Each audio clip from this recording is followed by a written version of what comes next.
Alright guys, in this video I'm going to explain to you why your Instagram profile is your most valuable asset, especially if you're selling a form of coaching, mentorship, or info. What I'm going to show you is optimized for the people I mentioned before, but if you have any type of online business, this will also apply for you. And you can take a lot of the things that I'm going to discuss and use it for your own advantage. Let's get right into it. So what you see here is an entire workflow I built out for how this works. And at the very bottom, you can use this as a guide for lead temperature. So obviously starting off, it's cold, it gets a little bit warmer, even warmer, and then really hot, and then that's the sale at the very end. This will be a good visual guide, and I color coded it accordingly so that you can kind of get an idea of where we are at each stage throughout this process. So at the very beginning, you have to get a form of a traffic source, right? With the setup I'm showing you today, the two main traffic sources are going to be your Instagram Reels and cold traffic on Instagram ads. The reason being is you want to keep all of your traffic and all of your leads on Instagram because it acts not only as a way to get traffic, but also a landing page and a conversion mechanism as well. In this video, I won't be getting into the details about what's happening in each node. If I haven't already, I'll probably be making a YouTube video about this in the future. So if you want to get into specifics about some of the things that I discussed in this video, then be sure to check out all of the other YouTube videos I have on my channel because I probably have already discussed some of these things. And if I haven't already, I'll be making more videos about those things in the future. Great, so what you're going to want to do with the cold traffic is to push every single person to your Instagram profile because your Instagram profile is going to act as your new landing page. Before I explain, keep in mind that all of these boxes are yellow because now the potential leads have gone from cold to slightly interested because nobody's going to visit your profile page after your CTA if what you've said doesn't interest them or doesn't apply to them in any way. That's unless you're making content that's not related to what you do, which is something that you shouldn't really do too much of. So on your Instagram page, you basically have all of these elements which turn it into a landing page. You have your profile picture and your name line, which allows you to position yourself as somebody that your viewers look up to, like, and trust. You have your bio, which is basically the headline, which would be the headline copy on your VSL with a CTA in it as well. You have a link in bio, which I'll explain a little bit more in detail in just a second. And you have your highlights, which act as social proof and retention so that your viewers can quickly swipe through what you've done and gain a lot of information about you really quickly. And at the very bottom, you have your pinned post, which also act almost like highlights as well, because these are all the things that people see the second they get onto your Instagram page, right? They definitely see your profile picture and your bio and your name, which if you set up correctly will spark more curiosity and get people to look into the other things like your highlights and your pinned posts. Now the goal here is pretty much to just push all of this traffic into a follow. The reason why followers are so valuable on Instagram is because you've opened up the door to so many other possibilities you can have with them. The first thing being stories. Story sequences is a great way for you to nurture and convert people because they're only available for 24 hours. And if you use the close friends feature for your most qualified leads or the ones that you want to go after the most, you're essentially going to push their story sequence to be one of the first things that they see so you can increase your chances of them actually seeing it. Then of course, once somebody has followed you, they would have expressed a certain level of interest, which allows you to start a conversation with really high reply rates.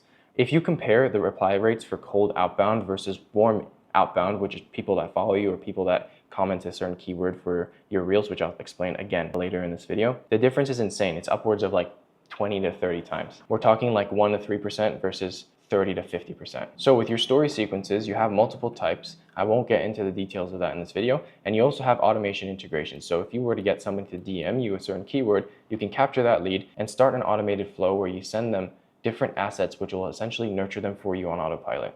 This entry point can be either through comments or DMs, which I forgot to highlight as its own little box. And then that comment can trigger an automation flow, like I just said, where it actually sends them something which will convert them on autopilot for you, which in this case would be a long form funnel. Sorry, I didn't meant to write funnel. It should be a long form video, which essentially converts them for you. The other way this can go is if somebody DMs you the specific keyword, it sets them to this automation flow, which sends them to the long form video as well. Or you can do this manually in the DMs where you message new followers. Like I just said, the reply rate is extremely high. So you can have your setter do this, or you can do this yourself, where you actually just manually nurture people in the DMs. And you can really soft sell this conversion mechanism because it's just a free video and people are much more likely to bite on something like that as opposed to just trying to go for a call right off the gate, even if you've qualified them. Keep in mind that at this stage, the color has gone from a light yellow to a light orange because the lead is getting a little bit warmer as they start to consume more of your content. This long form conversion video that I just discussed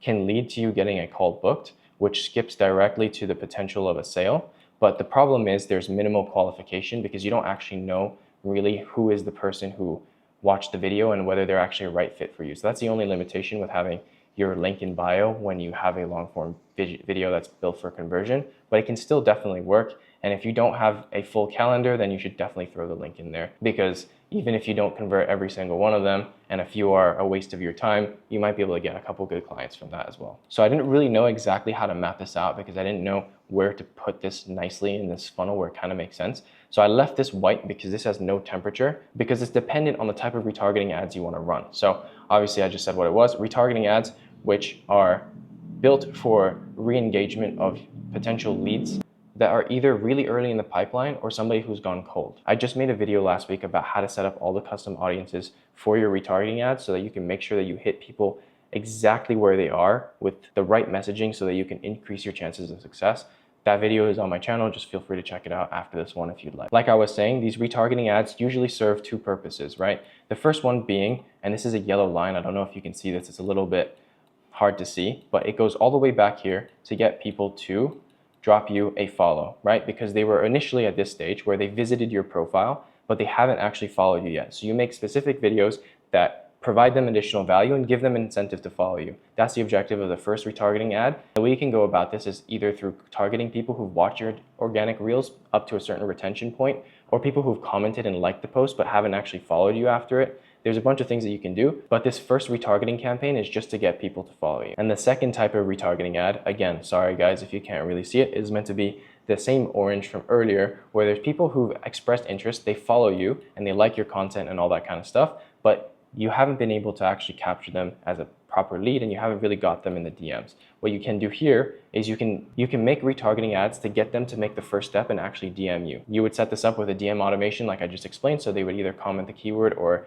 DM you the keyword so that you are able to push that conversion video to them, and then that is an easy bridge to start the conversation because you can just ask for feedback.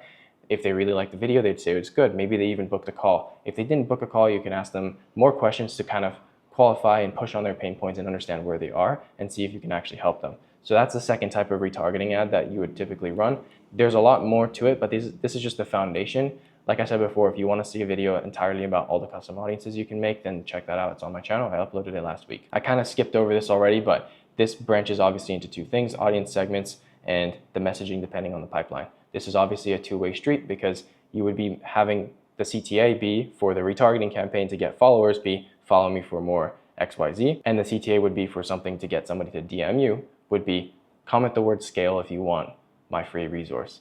So the messaging has to differ depending on where people are in your pipeline. Now the last stage of this is something that I've kind of already hinted at, which is final qualification in your Instagram DMs. And there are two main ways that people get to this point. The first one being people that you know who have watched your long form video because they have either commented for it or you were manually speaking to them or your setter was. And that's when you can first start that conversation about whether they qualify for your offer. And the second one is just a direct manual nurturing process, which happens either by you or your setter. So somebody who's just interacting with followers and just DMing them, welcoming them, or somebody who's requested a lead magnet from you, in which the conversation gets directed to a sales one. And so these two ways plus Instagram story sequences are great ways for you to actually start this final process, let's say, in the sales journey, where you can actually get to the part where you're speaking to your ICP in the DMs and understanding where they're at and seeing if you can help them. One thing I want to highlight here is if you aren't able to proceed to transitioning to the offer because you're getting some resistance or you don't really know what to do or you don't want to come off too salesy, you can push this conversation back to another long form video that you made. You should be uploading long form videos consistently, but usually this is one type of video that you have up on your channel, and then you can update it every few months and just update the link in your bio and stuff like that, depending on what your objectives are or what the video is and that kind of stuff. But you push people back to these long form videos because long form videos are a great way for you to build trust with your audience because they're seeing you for an extended period of time, right? If you just watch 10 of my Instagram reels for the full 60 seconds, it would be the equivalent of you watching this one video, which is probably going to be 10, probably even longer actually, 15, 20 minutes long, where I'm actually able to truly showcase where my head is at and my expertise. So yeah, of course, once you go from qualification, you transition to the offer and then you try to make the sale. I guess the only bridge here would be you would have to have a call first, but that was kind of implied, although I forgot to put it there. And so to wrap this up, the reason why your Instagram profile is the greatest asset you can have in this day and age is because you can essentially do every single step of getting somebody from cold lead who might not even know they have a problem or they know that they have a problem but don't know who you are,